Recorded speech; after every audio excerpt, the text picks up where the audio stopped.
ও কি করতে আসছো ছাদেতে? পুঁই গাছ? কেন আজকে কি পুঁই শাক রান্না হবে নাকি আমাদের? পুঁই শাক ওখান থেকে কাটলে আমাদের হয়ে যাবে সকলে? হ্যাঁ, একটু গোড়া থেকেই কাটতে পারো তো। হুম হুম, একটু রেখে কাটো।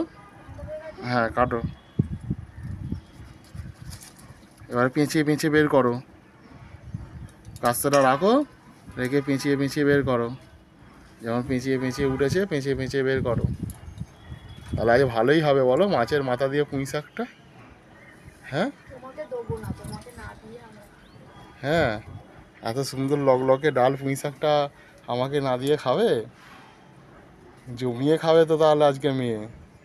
আর তুমিও তো জমিয়েই খাবে। দেখো তোমার মতো সাইজ হয়ে গেছে, দেখো মাপো একবার, নিচে থেকে মাপো।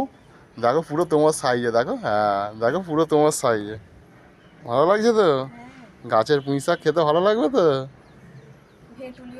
ভেঁটুলিও ধরেছে, দেখো বন্ধুদের দেখায়, আসো বন্ধুরা দেখো, দেখো কি সুন্দর ভেঁটুলিও ধরেছে।